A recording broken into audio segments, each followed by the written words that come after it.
I'm Dr. Barry, licensed psychologist, and here we talk about true crime and psychology. Thank you so much for joining. Let's hop right into today's topic. Let's go. Welcome. Today we are talking about the Colin Gray trial. This case comes out of Georgia, and I do plan to talk about they call it DFAS in Georgia. In Virginia, we call it social services, but I just wanted to clarify because there were some workers that testified, and it wasn't exactly. I just want to make sure that we're all clear about the difference between foster care prevention, a prevention social worker versus if there is a founded case of harm, how those different cases can look. And I also want to talk about the Marcy's mother's testimony. And at the end of Friday, Marcy, and that is Colt's mother. So Colt was the individual that actually did the incident. So he's the one that did the pew pew at the school, and he's been arrested. He is currently under mental health evaluations because I believe they are determining his competency to stand trial. And then also his defense is likely seeing if he'll meet criteria for a insanity defense. There are some things that I think could come up in his trial, and so we will talk about that too.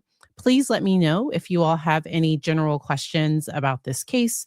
I am following right along. And then next week, I will likely, so I think on Tuesday, I'll have some time to do more than one video because I'll likely cover the Corey Richins on Tuesday. And then I'll also do an update on this case because I do believe Colt, the son, the 14-year-old at the time of this incident, the individual that did this, that did the crime, his mother is going to take the stand on, I think, Monday. And I think that might be interesting. I think the state is going to rest. And then the defense, I believe, will have their witnesses that they will call as well. We will also see if Colin Gray is the father of Colt Gray, and he's the one that purchased the weapon. He's the one that the state alleges approved him being able to have the bullets. He was the one that was aware of the FBI tip that went in when Colin was, I think that was like a few years, because he had an incident when he was 11 years old in elementary school. And then he had another incident with Discord. And so I want to talk about all those things. This is a very, very difficult case, and my heart truly goes out to the victims and survivors in my last video. And I have my video tagged. At the end of my last video, I dedicated time talking about how the survivors can heal. And so if you want to go back to that, please do. To the first ones in the chat, thank you, B Michigan. Welcome, Dazzling Zebra, and also Granny Debbie, and Adkins Connie. And so thank you all, and to everybody that's watching. If you could like the video, it does help. And then if you like content like this, so I talk about psychology and true crime. If you like that, you can always sub here. And so let's get into a brief overview of this case. So the incident happened back on September 4th, 2024. And Colin Gray, Colt's father, is charged with nearly 30 felony counts, including second-degree redrum and involuntary manslaughter. The prosecutors allege that he gave his son the weapon, and that he purchased it in December of 2023 as a Christmas gift. And the state believes that he was acutely aware of the issues that his son was having. Testimony came out this week that talked about the fact that Colin had not sorry, Colt. Y'all know me in names. Colt is the child. Colt had not been in school for his entire 8th grade school year. But in 7th grade, he struggled with attendance, and there was a lot of social services involvement in 7th grade. So there were workers. It sounds like because the worker that was meeting with him when he was in 7th grade, it's my understanding she went to the house one day. They had moved, and they had moved to a different county. And when somebody moves to a different county, it is up to that county to determine whether to pick up that case or not. Something I believe would be helpful is if there was more of a statewide, really, I would like it to be national, but because when they moved, I don't think that new social service agency, I don't think they opened a case. And so what foster care prevention is families that are at risk. And I think because of the history of allegations, there were certain things that placed this family at risk. The father blamed the mother. So Colin, anytime somebody would listen, Colin would talk about his mother has these issues. And now, um, because it came out in court, yes, Marcy did tie up her own mother and drove to where Colin, the father, lived, and she keyed his car and she threatened to unalive him. That's I think she told her mother that that's what she was going to do. She was also allegedly under the influence of substances at that time. And but when all these things happened, she could not have custody of her children. And so I do think that's why the state hasn't charged Marcy, and I don't think they will, because the courts had already determined that she didn't at that time, she was not going to have custody of the children. Somebody else had to have custody of the children. So I've worked with individuals that have custody, and we talk about the fact they really need to set boundaries. So if the state has said one particular person can't have access to the children, they need to abide by that. Or if there is contact, that it needs to be supervised, because whoever has custody is the person that the state is going to hold responsible for everything going on. There was so much going on in this case. It is not surprising. So I covered a different case where there really weren't any red flags. It seemed like this individual just kind of wanted to kill for fun, and there weren't, like, he was a good student, he had good grades. There really weren't these red flags, but there was access to a weapon. And so it's my opinion, children should not have access to weapons. I have very responsible pew pew owners in my family, and one of which has a biometric safe where and so and they all have different options.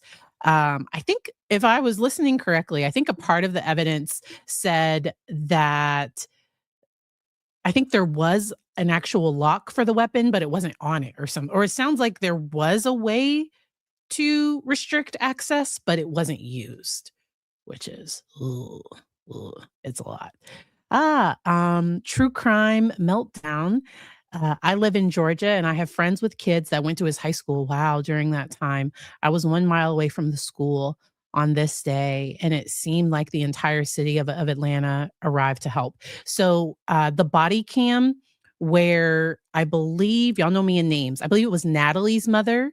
They showed that body cam, and you just saw the response to the school. And I mean, I probably saw 15 or 20 ambulances go by. There really was a huge response. It sounds like the school was prepared for an incident like this, and I've talked on previous videos. It breaks my heart that schools have to be prepared for things like this, but it sounds like the school did everything that they could. Um, And then the father was aware that there were issues and did not restrict the access. There was there was a message when the grandmother was testifying. So I want to start there because oh no. Let's go back to the email that the father sent to Enlight Counseling. So a counselor testified, was called by the state, and the dad left a voicemail talking about his concerns, or sent an email. I think so. I think it started with an email, and she responded to call, and he never set up an appointment. This counselor went above and beyond because it's my understanding she like called him twice and emailed Colin to try to schedule with his son, and he didn't follow up. So, as an outpatient provider, if somebody is reaching out to me for services, I will reach out one time. So I would have left one voicemail. I would not have left because sometimes I assume, oh, maybe they found somebody else, or I would not because I don't consider it to be an open referral that's on my caseload until I have that first session. And so that counselor went above and beyond, and she had her records to prove that. But the father sent a message that said, "I am a working dad of 3. Colt is my oldest, 14 years old. We have had a very difficult past couple of years, and he needs help. Yes. Anger, anxiety, quick to be volatile. I don't know what to do. I have United Healthcare. Can you help? Thanks." And the counselor responded, "Hi, Coley.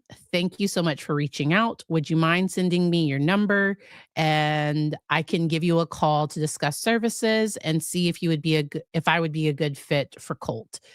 I've definitely worked with teenagers before that have gone through the things that he is experiencing. It's if things sound good, I can go on ahead and send out paperwork and get services started for him." Because the defense in their opening made it sound like there was an appointment scheduled for the day after that dad, and that's where we'll see what the defense presents, because so we've only seen the state side. And the state is, of course, going to present evidence that's favorable to the state.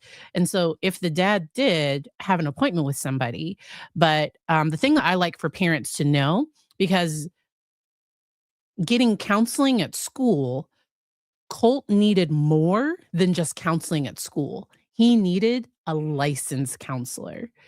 So the dad's message did not say anything about the hearing voices. Don't know if dad is going to deny knowing about the voices. I am going to share some additional information. I thought they were giving them mom's Zoloft. Was it Lexapro or Zoloft? Which and either one of those, so you don't give somebody that isn't prescribed the medication. So Zoloft for kids, so for individuals under the age of, I think, 21 years old, there is a warning on SSRIs, serotonin reuptake inhibitors. There's a warning that that medication alone in some people can cause thoughts of not wanting to be here. Just that medication alone can make people feel worse. And so they need to be under the care of a medical doctor. And I recommend that they're also in therapy as well, because sometimes the therapist can see, normally the therapy appointments are longer than the medication checks. So a typical medication check is like 10 to 20 minutes. The first appointment is normally an hour, maybe an hour and a half. The first appointment is long because that's where the psychiatrist or the medical doctor is doing a diagnostic interview and they are diagnosing the person. But once they diagnose them, the typical appointments are very, very short. And Zoloft in individuals that have mania, that have undiagnosed bipolar disorder. So for some people, Zoloft can trigger manic episodes. and because they need a mood stabilizer because we thought it was just depression, but if it's really bipolar disorder, then we need to handle this different. And I don't know if Colt was truly manic because I'm going to read a message that he sent to his grandmother because they argued a whole bunch about whether the text messages between Colt and his grandmother would come in. The defense appropriately objected because Colt isn't going to testify. But the state says they're not submitting it for the truth, that they're just trying to give some context. But the messages make the situation look really, really bad. Because Colt is going off on his grandmother. He's threatening to harm people. He's saying that he is experiencing mania and encouraging his grandmother to research schizophrenia. And so that's where I think he's self-diagnosed. I don't know that anyone ever diagnosed him with any of those things. So a person can have psychosis and it can fall into a bunch of different categories. Psychosis is auditory hallucinations or visual hallucinations or delusions. Some break with reality. That's what we call psychosis. And that can fall into schizophrenia. It can fall into bipolar disorder, or severe forms of depression can have psychosis with it. And so you would need a psychological evaluation in order to figure things out. I do believe that Colt, during this process, he is going to be, he's going to have a diagnostic. There will be some type of evaluation, and we will see what happens there. But the grandmother sent Colt a message and it said, "Colt, I love you and I will do anything to help you. You just need to let me know how I can help. I told you I could probably not get the graphics card." So the grandmother found out that Colt wasn't going to school because he wasn't eating lunch at school. And so if he's not using his the money that she's putting on his lunch account, then she knows he's probably not going to school. And so she's setting a boundary with him that I told you I could probably not get the graphics card until next month. Are you going to school? According to your lunch account, you are not eating. If you are in school, you need to be eating. I set up a lunch account for you. If you are not going to school, you should be aware that your attendance record will be turned over to the truancy officer after 10 absences. Your dad will have to go to truancy court. If you continue not to go to school, he could go to jail. Then he could lose his job and truck. And I wish the grandmother hadn't went into all of that, but it's fine. It not my client, not my situation, because I think if you're aware that a child isn't going to school, because I think there's a reason why. I wonder if at that point the grandmother knew that he did not go to school in 8th grade. So he has gotten used to not going to school.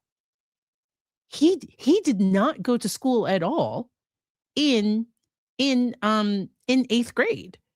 And so, and then in 7th grade, he wasn't going to school consistently. He's obsessed with Nicholas Cruz. And that's the individual that did the Parkland. I think I covered him because of his history of adoption.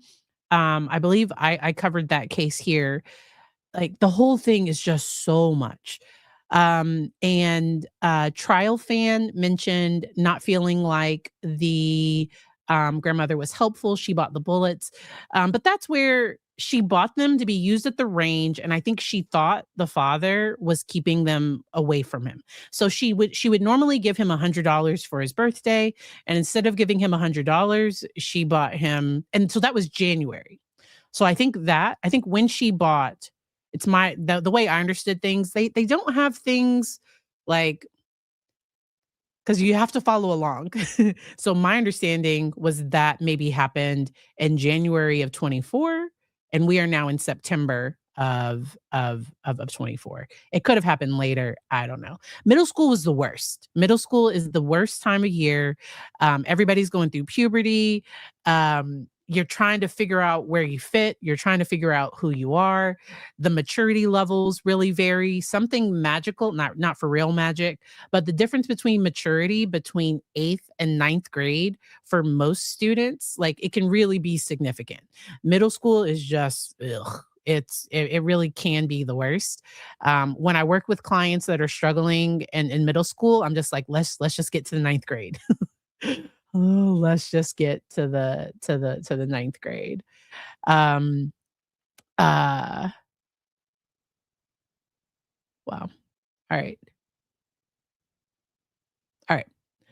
And, um, and so when the grandmother sent that message, Colt responded, uh, something to the effect of, "I know I really need to do something for it. I haven't gotten to the point where I've felt an instantaneous urge to hurt anyone, but I do have periods where it's heightened. These can last days to weeks for me." And it wasn't clear. And that's why I get why the defense didn't like the fact that these messages came in. And when I watch trials now, because I think her name is Daisy Link. I think that's her name, because there was one trial where the conviction was overturned because the judge allowed evidence, or like the state presented pictures, and an appeals court said that that was prejudicial to the client, and now the client gets an entirely new trial because certain evidence came in. And so that's where, and for this, so the judge is lovely. I prefer when judges have the lawyers not do talking objections. They do a lot of they say objection, and then they talk about why they don't like it, but they don't break it down to the law. Like, what's the legal reason that they're that they're objecting? And so it ends up being a lot. And Lisa, we'll see what happens with Daisy's case. Um uh we will see. The thing that I like to tell people, in a self-defense claim, you have to always remember that a jury sometimes has to decide whether it was self-defense or not. And sometimes the jury will not side with the alleged victim of DV. And so we'll see what happens in that case. Going back to this one with Colin Gray's trial, and it can also be a little confusing because Colin is also called Coley. And so I guess they call him Coley too. Like, he just has a nickname because when the grandmother was testifying, they just clarified who they were mentioning in different instances. I thought the grandmother talking about the instance where Colt allegedly, like, I don't know, like, threatened his mother with the weapon. There were a lot of things that were red flags, and I'm definitely keeping an eye on this, to see what happens. But with social services, there are different levels. So if a allegation of neglect or harm comes in, they have different options. They can say it's unfounded and do nothing. They can say it's unfounded, but let's keep an eye on this family. This family might need resources. This family seems like they're on the brink. Like, this could cross a line at some point. And that's sometimes when family preservation services open. And that's when a social worker meets with the family regularly. One of the family preservation workers talked about recommending outpatient therapy, but it just seemed like they weren't fully aware that Colt wasn't attending school regularly. He was having major incidents at school. So he vandalized, I think it was a bathroom. He, like, vandalized an area of the school. He got into a physical altercation. There were all of these other things that were happening, and I don't know if social services was fully aware of it. I personally believe social services workers should be paid more, and they normally have ridiculous caseloads. So sometimes if one family preservation worker might have 40 families on their like, they might have a large number of families that they are meeting with and that they are monitoring. And so, yeah. So I'm talking about when he was in 7th grade. So social services was involved with him so this was all 7th grade. So he had no incidents of discipline for those 5 days because he was barely there. So for the 2024-2025 school year, Colt, he was only in school for 5 days, but when he was in 7th grade at that other middle school, they were going through the discipline record, and he had gotten to a fight. So by the end of the school year, Colt was alleging that the students were bullying him, and the school thought, because the way that the school defines bullying is when it's like repeated. It's not like somebody said something mean to you one time. It's normally something that's over a period of time. They thought that maybe he just wasn't fitting in with his peers. They didn't quite see it as bullying, but they were still going to respond as though it was bullying. And so there were a ton of red flags in this case. The school wanted to make sure that Colt felt safe at school. Um, he would miss the bus and just not go to school. So once again, this is in 7th grade. And um, and they repeatedly attempted to reach the dad, and they had a lot of difficulty getting a hold of dad, to the point of asking Colt to call his dad, to the point of sending, I think, the SRO, the school resource officer, out to the home. They made multiple attempts because the school was concerned about his attendance. But then he just didn't enroll anywhere for 8th grade. Now, the defense might say that he was doing an online school, or that mom and Colt lied to dad and said that he was enrolled in an online school. There's some online schools that won't accept students if they have truancy issues. When sometimes the reason why the student is having difficulty attending school regularly, there might be things that are making it difficult for the student to attend school. But for that entire year, I just wonder if he was just on his phone and computer and just doing, because he was not in school at all for that entire year. And I also wonder what type of, like, discords, because it sounds like after he got caught, so once the FBI and the local police did that visit to the house, it sounds like he would switch up his Discord names and things. But yes, the defense attempted to keep the pictures of the house out. The defense really fought for those pictures to be kept out. I personally, I've skipped some of that testimony. I focused more on the social workers, the teachers, the victims, and survivors and their families. So I have watched all of that testimony. I did hear the argument back and forth when the defense was trying to limit which pictures came in, because I think they didn't want the jury to see how bad the house looked. Yeah. I did see the picture of his shrine to Nicholas Cruz, and I think I took a screenshot of that. Let me see if I can find it.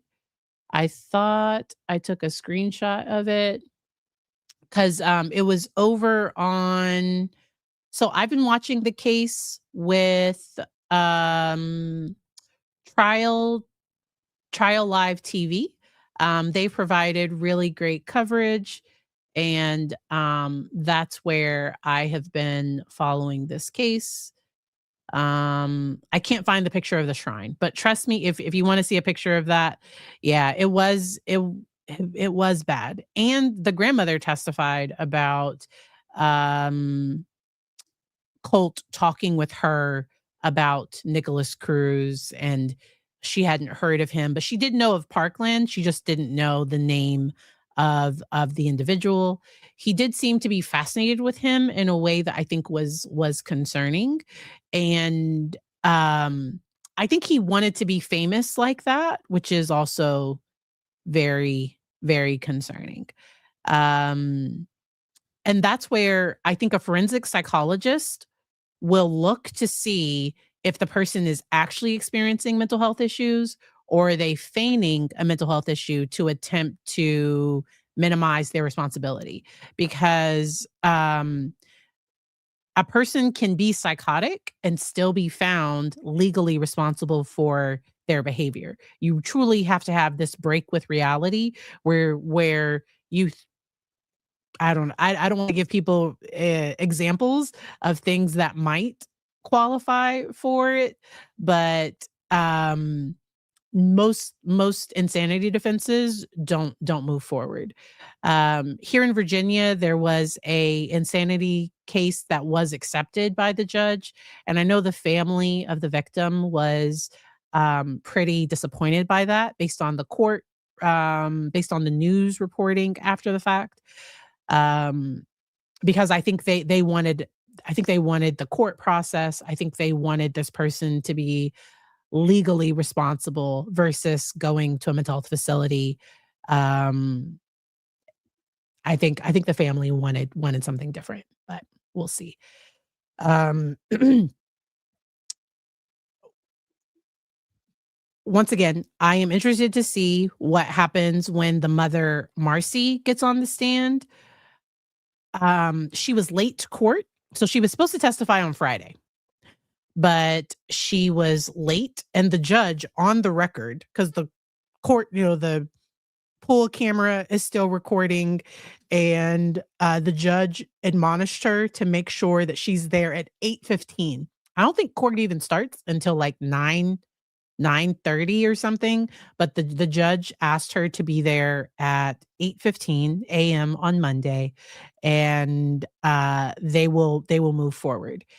In Northern Virginia, we possibly have another snowstorm, maybe a little bit. They're saying 2 to 6 inches, but for our area, 4 inches can like shut things if it actually sticks.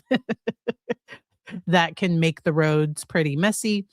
And but I don't think Georgia is being impacted by that winter weather at all. And so if you are somewhere tropical and warm, I am jealous. But yeah. Let me know if you have any general questions about this case. In I will mention just a few of my other notes from the testimony from last week that Colt had he was he had to talk to the counselor in 2022, and that was when I believe he was in 7th grade. He was doing swastikas, and I think he wrote Hitler with his calculator. And he also left the cafeteria without permission, got into a fight with a student where the student was trying to stand up for a friend that they felt Colt was bullying. And ultimately, he never attended school for 8th grade. That's what the state says. They do not have record of him enrolling in any official program. Um, yes.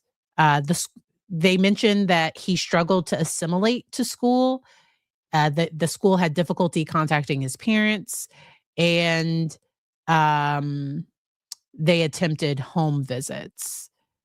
And then, yeah, we mentioned the graffiti on the walls. Um, One of the DSS workers seemed kind of nervous, but testifying can be nerve-wracking, especially when you know this is something that's being televised or is being streamed and people are talking about it and covering it. It sounds like dad would tell the social worker that everything was fine. He was going to school, he's doing well in school, and the state didn't say, but like we know that Colt wasn't going to school regularly. He was having attendance and discipline issues, and but the DSS worker didn't, because if they had known that, they might have removed him from dad's care, or they might have officially. So in Virginia, there's something called child in need of supervision or services. I don't know if Georgia has something like that. But if a student has truancy issues, if they are having severe mental health issues and the family is not getting the child help or support, the school social worker can actually initiate that process.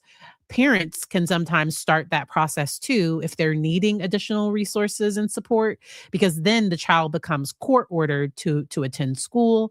They have um, it's no longer just like prevention worker, like it's normally like a higher level of and they have to report to the judge, and the child can actually be detained in juvenile detention or be removed from the home if they don't comply with the court order.